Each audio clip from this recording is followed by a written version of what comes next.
right, well, good afternoon, everybody. It's great to have you. Look, I think that we are 1 week into President Trump's historic peace plan in the Middle East, and things are going, frankly, better than I expected that they were. This is a very, very tough situation. You have two peoples, two enemies who have fought a very tough conflict against each other. You have a terrorist organization on one hand that murdered a lot of innocent people. You've got an Israeli army that was defending itself on the other, that has learned a lot over the past couple of years. And then, of course, you have an innocent civilian population in Gaza that's caught in the middle.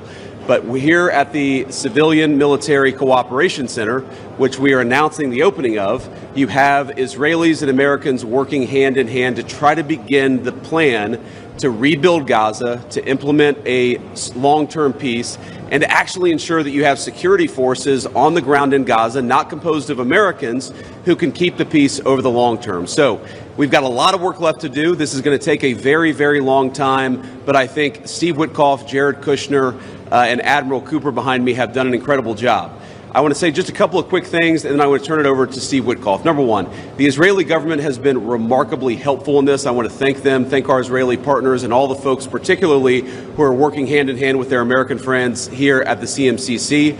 And number two, I want to say that there is this weird attitude I've sensed in the American media and the Western media where there's almost this desire to root for failure, that every time something bad happens, that every time that there's an act of violence, there's this inclination to say, oh, this is the end of the ceasefire, this is the end of the peace plan. It's not the end. It is, in fact, exactly how this is going to have to happen when you have people who hate each other, who have been fighting against each other for a very long time. We are doing very well. We are in a very good place. We're going to have to keep working on it, but I think we have the team to do exactly that. So with all thanks to our partners, both in Israel, but all across the Gulf Arab states, Indonesia, the Turks, we are doing an amazing thing here, and I'm particularly proud of the American troops working at the command center who are coordinating this effort and making it possible. So with that, I want to thank Ambassador Steve Witkoff and turn it over to him to say a few things. And after everybody's said a few words, we'll take some questions. Thank you, guys. Steve? Well, thank you very much, Mr. Vice President. We're really proud of what's happened here. It's an amazing effort. It's a great coordination between our partners. We have a great team. Signing this deal up was a challenge in and of itself, but the implementation, that's where it really is going to be the most important. And I think we are exceeding where we thought we would be at this time. I think the Vice President has come out here. He sees that. The Secretary of State will be out here. I can't tell you what a privilege it is to work with the team that we have, with Jared, who's extraordinary, the President, of course, and the Vice President, and Admiral Cooper. I would also say this. We're learning so much here. This CMCC that we're setting up now, this is going to be used in other conflicts as we figure out all the intricacies of how to modulate a peace deal, go from war to peace.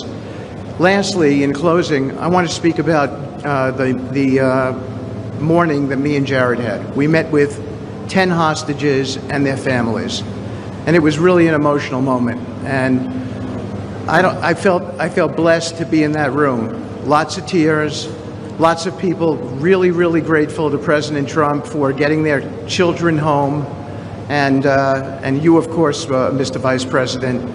And I want to observe that I didn't see any victims in that room. I saw strong people who have come out under very difficult circumstances. Their families are reunited, and they are so grateful. And it was just my privilege as an American to be there. Thank you. Great, thank you. Jared? Thank you. Thank you, Mr. Vice President. Thank you, Steve. First of all, we really appreciate your visit here. It's given a great boost of energy to everyone here, and your support through this whole effort has been really tremendous. What you see here today is really the opening of the CMCC. This has been something that's been envisioned by CENTCOM. Admiral Cooper will speak about that in a bit. But we always knew that the deal that we were working on would kind of have two phases to it. The first phase was obviously getting the live hostages out. We're currently making progress on the hostages, the bodies that are still there. I think almost half are out now, and we had very good meetings with the Israelis. I know the Vice President's here to put a lot of effort into that today to hopefully make sure we can complete that mission in phase two. At the same time, the humanitarian aid, there's actually been surprisingly strong coordination between the United Nations and Israel, which is something that we've been able to help synthesize, get each other to air their concerns and to find out how we can do it better so that the aid reaches the people in Gaza and doesn't go into the wrong hands there. Finally, I'll say that there has already been a lot of efforts over the last years by really concerned people to think about what happens next in Gaza. And there's a lot of great things happening here. More will be released in the coming days. But the most important thing here is to figure out how you really get a good deconfliction coordination center. This really has been a startup. There's been a lot that's been done. It's amazing to think it's only been a week. But I actually, with the pace of work and the commitment of everybody, I think in a week from now you'll see even more progress. I want to echo what the Vice President said about how a lot of people are getting a little hysterical about different incursions one way or the other, but what we are seeing is that things are going in accordance. Both sides are transitioning from 2 years of very intense warfare to now a peacetime posture, and really thanks to Admiral Cooper, CENTCOM, and the CMCC to try to build that deconfliction mechanism in order to make sure that we can get to a proper de-escalation. We have some flags that we put up here. This is not fully representative of the countries that are here. It's happening very rapidly, that people are agreeing to come on board, agreeing to help. People really want to be a part of this, and it's just happening very, very quickly. So we'll try to continue to give the updates as it progresses, but really just thank you to the entire team here who's made all this possible. It's been a lot of sleepless nights, around the clock effort, and it's really been great coordination because everyone believes that it is possible to create something better in Gaza, and we have to believe it. We have to work hard for it, and if we all work hard to do that, then I do believe a great outcome is possible. Thanks, Chair. Admiral? Well, Mr. Vice President, thank you for joining us here today at the CMCC. Consistent with our Commander-in-Chief's direction, this facility will be the hub for the delivery of everything that goes into Gaza as we look to the future, delivering on the Commander-in-Chief's commitments. 200 of America's sons and daughters who wear the cloth of the nation have stepped up and are serving here. I just couldn't be prouder, and I know that you are as well. Thank you so much. Great. Thanks, Admiral. And gentlemen, we'll take a few questions now. Sir. I want to ask about the Turkish one. It's very concerning for Israelis because Turkey obviously has been a supporter of Hamas. What role would they have, and will they have troops that will be on the ground here or in Gaza? Well, I think first of all, what troops are on the ground in Israel is going to be a question the Israelis have to agree to, and I'm sure that Prime Minister Netanyahu will have opinions about that, but we think everybody has a role to play here. Some of that's going to be financial, some of that's going to be in reconstruction, some of that's just in communication with the various parties to ensure that this deconfliction process actually works and is implemented. We're not going to force anything on our Israeli friends when it comes to foreign troops on their soil, but we do think that there's a constructive role for the Turks to play, and frankly, they've already played a very constructive role. We're very grateful for that. And you asked, they've supported Hamas in the past. No one who is a party to this conflict can look in the past and not point at something that they don't like or that they disagree with. Everybody who's been involved in this conflict can point at one other person. One of these flags can point at another flag and say, we hate that person for various reasons. The way that we're going to get to peace is to focus on the future, which is what the President of the United States has asked us to do. And we think everybody here is very willing to do that and is very eager to engage in that effort. Ma'am. The ceasefire deal took months to negotiate. What do you think the likelihood is that it will last long? If you had to put a number on it, well, Jared's the investor here. I'm not going to give you a percentage, but look, what we've seen the past week gives me great optimism the ceasefire is going to hold.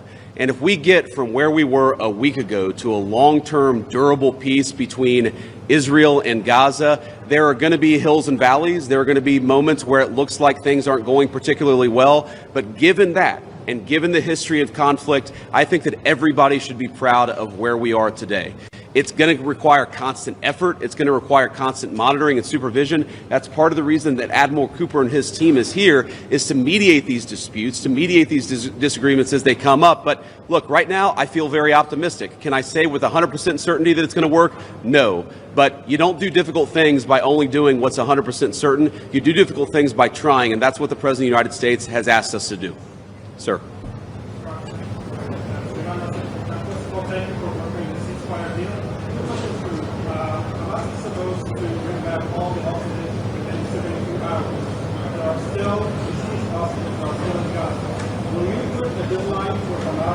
about all these hostages. And the second thing, President Trump tweeted out today, Hamas killing their own people in Gaza, Palestinians who work for Israel.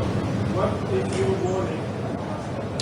Yeah, so Steve, I'm going to ask you to follow up here, but let me say just a couple of words about the deceased hostages. I mean, one of the stations that I met with, one of the groups that's working on this that I met with earlier, they actually have a photo of the 15 deceased hostages who are still in Gaza. It is a focus of everybody here to get those bodies back home to their families so that they can have a proper burial. Now, that said, this is difficult. This is not going to happen overnight. Some of these hostages are buried under thousands of pounds of rubble. Some of the hostages, nobody even knows where they are. That doesn't mean we shouldn't work to get them, and that doesn't mean we don't have confidence that we will. It's just a reason to counsel in favor of a little bit of patience. This is going to take a little bit of time.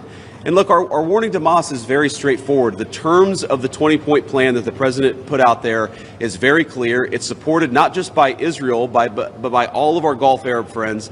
It's that Hamas has to disarm. It's that Hamas has to actually behave itself, and that Hamas, while all the fighters can be given some sort of clemency, they're not going to be able to kill each other, and they're not going to be able to kill their fellow Palestinians.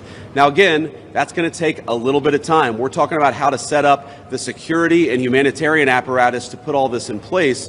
But right now, where I stand, I feel confident that we're going to be in a place where this peace lasts, where it's durable. And if Hamas doesn't cooperate, then as the President of the United States has said, Hamas is going to be obliterated. Steve, do you want to add anything about the hostages? I think you said it, sir. Okay, great. Ma'am. On what you were just saying, how much time does Hamas have to lay down its arms before the United States either takes dramatic action or authorizes ballots? Well, look, the president actually put out a truth this morning that I thought was very instructive. We know that Hamas has to comply with the deal, and if Hamas doesn't comply with the deal, very bad things are going to happen. But I'm not going to do what the President of the United States has thus far refused to do, which is put an explicit deadline on it, because a lot of this stuff is difficult.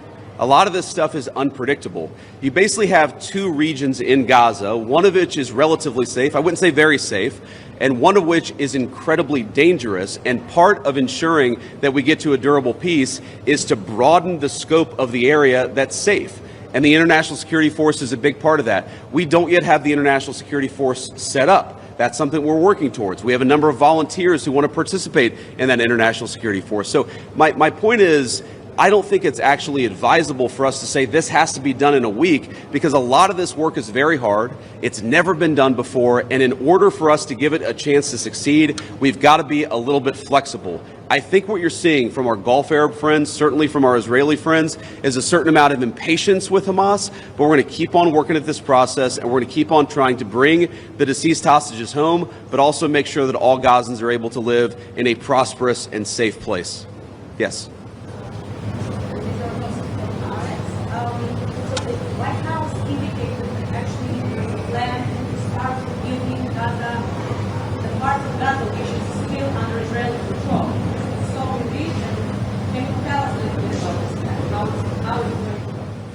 Yeah, Jared, you want to say a few words about that? Great. So, first of all, no reconstruction aid, no reconstruction funds will be going into areas that Hamas still controls. And as far as the demilitarization goes, once the ISF is up, there needs to be a security force that they can feel safe from, that in order for it to be the transition to be complete. So that needs to happen.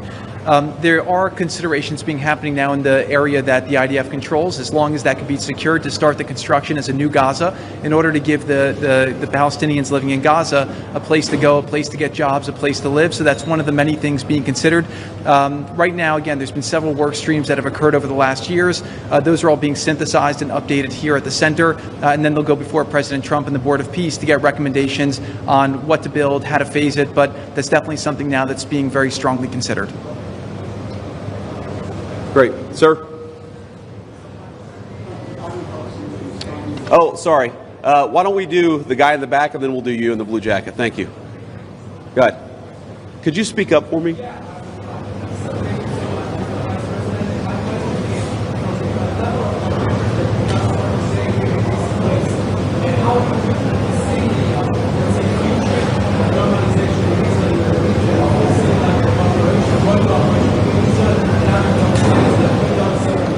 Yeah, well, You know, I think Steve put it best, which is that this model, I think, could serve for a foundation for normalization, not just in the Middle East, but across the world. Because what we're taking, again, is a long-term, protracted conflict with two enemies who really don't like each other, and we're actually creating a model that can lead towards sustainable peace. Now, we know that a lot of our Gulf Arab friends would like to have normalized relations with Israel. We know that getting this peace on a sustainable pathway is sort of the critical first step of that. But look, I feel very optimistic about where we are. Knock on wood, you never know how this stuff is going to go. But given what I've seen, given the incredible talent and effort that's going in to the reconstruction of Gaza, to the long-term security of the Gazans in that territory, I feel very good about where we are. And again, if we get this right, I really do think it's going to be a domino that leads to a lot of further peace all across the region. Sir.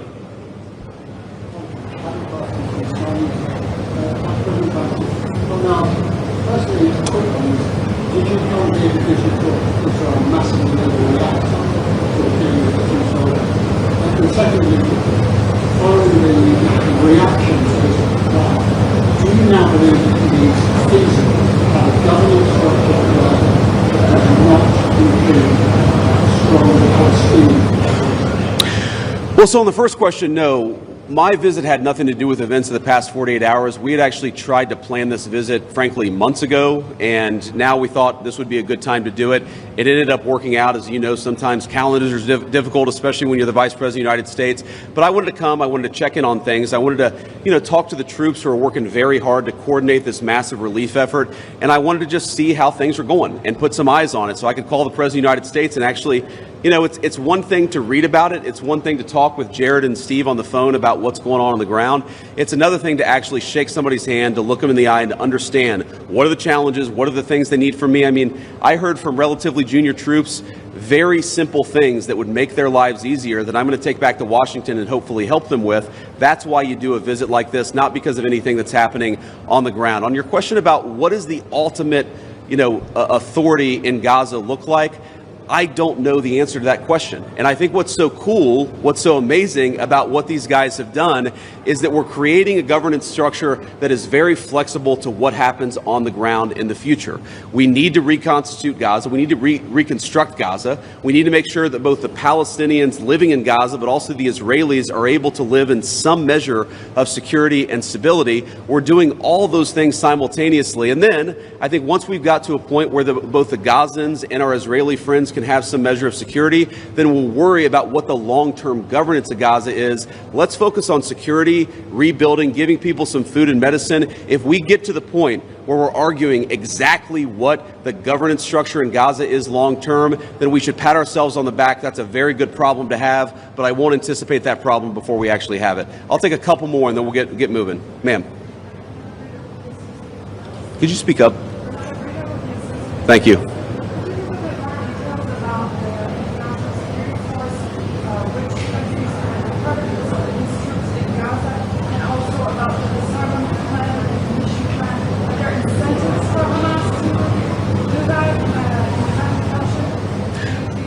Well, the incentives are that unless Hamas disarms in accordance with the agreement, very bad things are going to happen, right?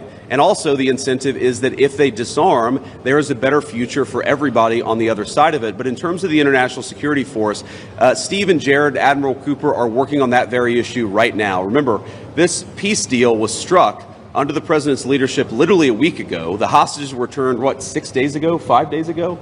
So we're in the phase now where we're actually starting to conceptualize what that international security force would look like. I think it's important for Americans to know a couple of things. Number one, there are not going to be American boots on the ground in Gaza. The President of the United States has made that very clear. All of our military leadership has made that very clear. What we can do is provide some useful coordination. How do you take, the Gulf Arab states, plus Israel, plus plus the Turks, plus the Indonesians, how do you actually get those folks to work together in a way that actually produces long-term peace? The only real mediators are the United States of America. And so that's the role that we're going to play. I think the American people should be proud of it, but they should know that there are going to be no American boots on the ground in Gaza. Sir, in the back.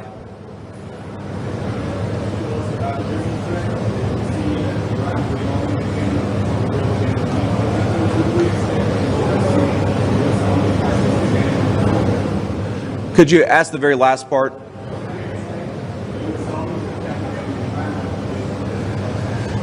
Well, I'm not going to make any announcements here today. The President of the United States has been very clear about our policy with regards to Iran. It's that he actually wants Iran to be prosperous. He wants to have good relations with the Iranians, but they cannot have a nuclear weapon. And so we're going to keep on using and exhausting every diplomatic means possible to try to ensure that Iran does not have a nuclear weapon. That's our focus, and that will remain our focus for the indefinite future. Let me just leave us with one final thought here. So I've been to Israel once in my entire life. I came for about 36 hours, and as a Christian, I think the world's Christians will know that this country, that this region of the world means a great deal to me. And at some point today, I hope to go, or at some point in the next couple of days, I should say, I hope to go to the Church of the Holy Sepulchre, which Christians believe is the site that Jesus Christ was crucified in. And I know that Christians have many titles for Jesus Christ, and one of them is the Prince of Peace.